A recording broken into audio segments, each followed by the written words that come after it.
Damaged Defenders by Sherza. Chapter 10. Jarvis.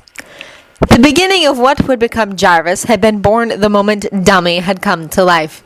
With the successful completion of his first, very primitive AI, Sir had immediately begun planning for the ultimate expression of that achievement.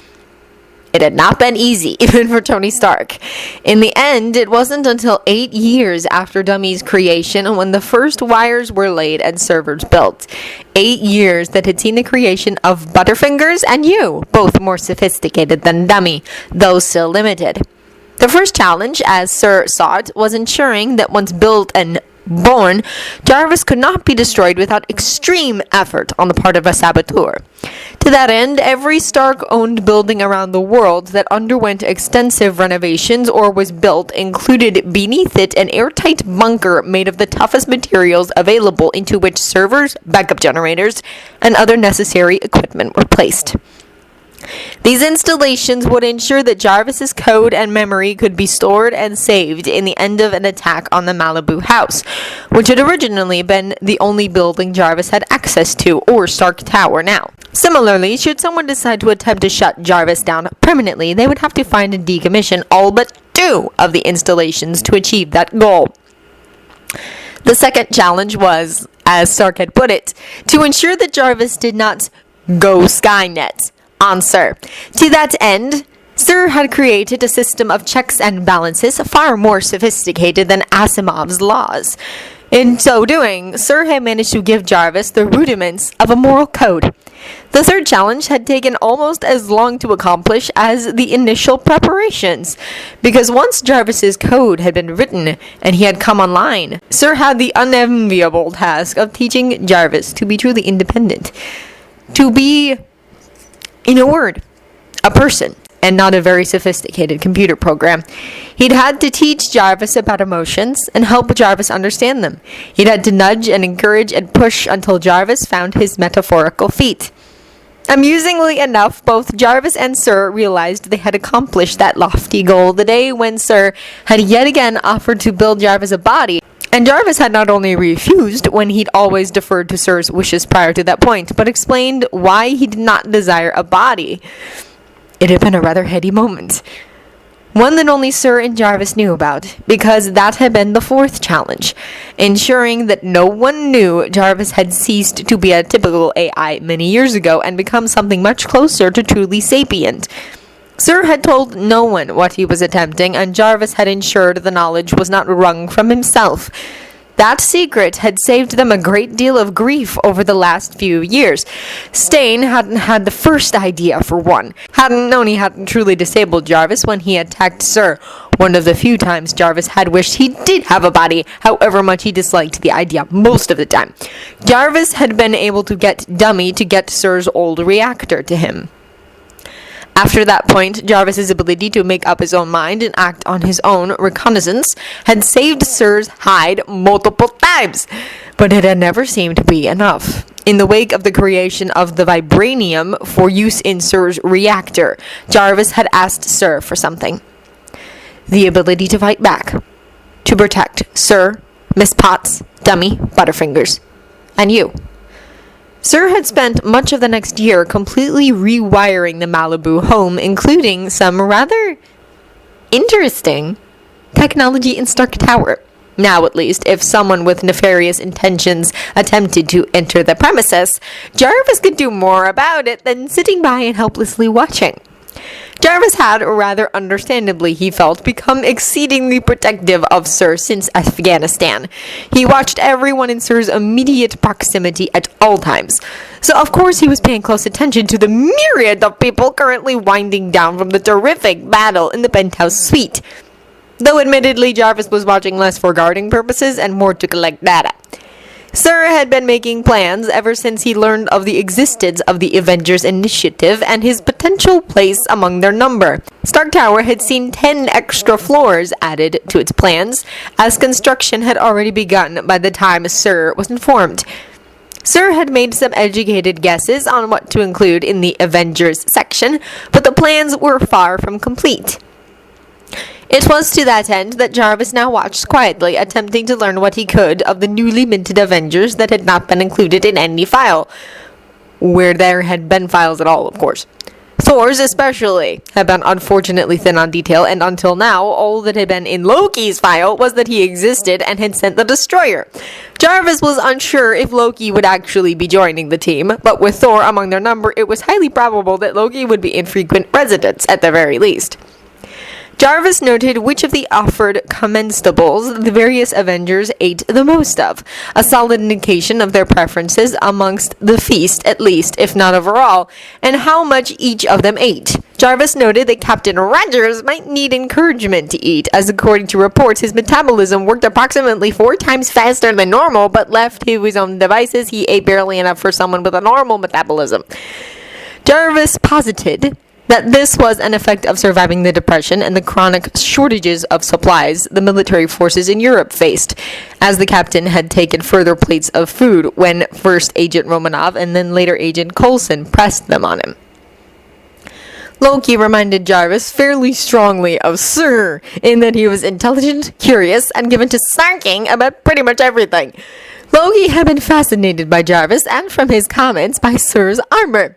From comments Loki had made, computers of any sort were entirely unknown in Asgard, and the skill to build something as intricate, sophisticated, and deadly as the armor was unknown as well.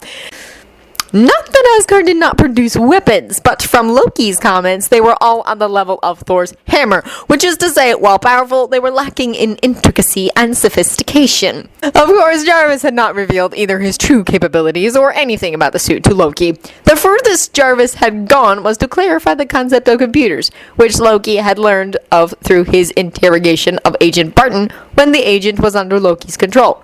Loki had, however, made a few fairly accurate guesses about both Jarvis and the suit, based on what little he had seen and been told. He made note to remind Sir to figure out some form of clothing that would not be destroyed when Dr. Banner transformed. Sir had had a few lines of thought on that subject the night before, but given the events of the day, it was entirely possible it had slipped Sir's mind.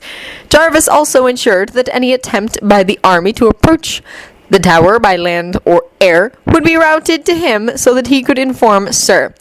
Jarvis was taking no chances with General Ross's known obsession and mania where Dr. Banner was concerned. Jarvis created another note for himself to tell Sir what he had been able to dig up on General Ross thus far. It was surprisingly good news. General Ross's support in the army in general had thinned considerably, and only some fancy footwork had kept some especially egregious errors and departures from accepted army practices from common knowledge. More encouragingly, he had a lead on Dr. Ross, who had disappeared within hours of the Harlem incident and had not been seen or heard from by anyone outside of the army since. Frankly, Jarvis thought that holding Dr. Ross essentially hostage was an exceedingly bad idea, given Dr. Banner's attachment to her, but that was just another symptom of General Ross's increasingly unstable mental state. He ensured that his link to the S.H.I.E.L.D. helicarrier's computers was still active. That they had not discovered the uplink's presence amused Jarvis greatly. He also began the task of downloading and decrypting every byte of data he could steal from the helicarrier's system. Much of it he knew would end up being dross, but there was bound to be valuable information amongst the junk. Personally, Jarvis was hoping for more detailed files on the S.H.I.E.L.D. agents of the team. He needed to discover just how loyal they were to the agency, and thus how much of a threat they were to Sir and to the other Avengers. Last, but certainly not least, Jarvis kept watch over the organized chaos in the streets, as various agencies hurried to set up emergency medical care, evacuation of the most badly damaged buildings, and began trying to organize the truly gargantuan cleanup effort. He made notes of where Stark Industries' technology and funds could help, and where, should they be interested, the heroes of the hour might render further assistance. When everyone finally seemed to have sated their appetites, Jarvis made a note of how much overall had been consumed by the various Avengers, so that in future he could ensure that the Avenger Lorders were properly stacked. That done, he flashed an alert to Sir, indicating he wished to speak to Sir at least semi-privately. Sir immediately made his excuses to Jean Grey and Scott Summers, whom Sir had been tormenting playfully, and headed into one of the guest bedrooms. "What you got for me, Jarvis?" Miss Potts will be landing in approximately 2 hours. Sir, I have arranged for a Stark Industries jet to fly to Tromso and pick up Dr. Foster and Miss Darcy. They will not arrive until after breakfast in the morning, and I believe I have located where Dr. Ross has been stationed, for lack of a better term. Excellent work, Jay. How hard is getting her out of there going to be? Sir wanted to know. I believe, sir, it might be possible to remove her with little trouble or fanfare, if you ask Lieutenant Colonel Rhodes to assist. He has the clearance to enter the facility she resides at, and it will be a simple matter to spirit her away when she makes the trek to the commissary for meals. Sir looked pleased. Excellent, Jarvis. Put a call into Rhodey and remind him he owes me a solid for being such a dickface last year. Sir had forgiven the Colonel for his transgressions prior to and during the Vanco incident, but that had been only because of their long acquaintance. The Colonel was aware he was on rather thin ice where Sir was concerned, and unlike many, the Colonel was aware that getting on Sir's bad side was exceedingly unwise. That the Colonel had been completely horrified when he discovered that Sir had been dying and had apologized profusely had gone a long way. That he had promptly, despite disapproval from his superiors, handed the War Machine armor back over to Tony without any expectation of it being returned, had gone further. In return, Sir had merely stripped the War Machine armor of its Hammer Industries atrocities, computer program included, and replaced them with Stark Industries equipment, then handed it back to the Colonel. The Mach 6 armor is surprisingly intact, Jarvis said. There is a remarkable amount of surface damage which will require the fabrication of new external panels, but other than the right forearm gauntlet and the arc reactor leads, there is no damage to the internal workings. Do you wish to have new panels fabricated, or will you be scrapping the Mach 6? Jarvis asked. Sir thought about that for a minute. Fabricate the panels. I'll fix it up and keep it on hand as a backup full armor. Better safe than sorry with the Avengers off the ground now. Of course, sir. I'll start the fabrication at once. Jarvis suited words to actions, sending a data burst to the fabrication units and getting them started on the necessary suit parts. Also, the cleanup effort has begun. I have earmarked a number of agencies that have already arrived for your perusal for monetary aid, and have also earmarked a number of possibilities for personal physical assistance, if anyone is so inclined. Sir nodded. I'm pretty sure the Boy Scout at least will want to jump in and help, he said. Probably a few of the others. Open the lower floors of the tower to the emergency aid personnel. We're the only building still in trustworthy shape in a 5-block radius. They're going to need somewhere fairly central to set up their command centers, and if they're all in the same building, there'll be less chance of them screwing shit up because they can't find each other to talk to each other. As you wish, sir. I will see to it that the heads of the various agencies are informed. I assume you are including S.H.I.E.L.D. in that number? Jarvis asked. As much as I don't like it, yeah. But watch any S.H.I.E.L.D. people like a hawk. Any of them do something you don't like, tell me immediately. Of course, sir, Jarvis said. Do you have any further orders? Sir thought for a moment before shaking his head. Nope, nothing comes to mind. Well done, Jay. Jarvis made no attempt to pretend the rare praise wasn't a pleasure.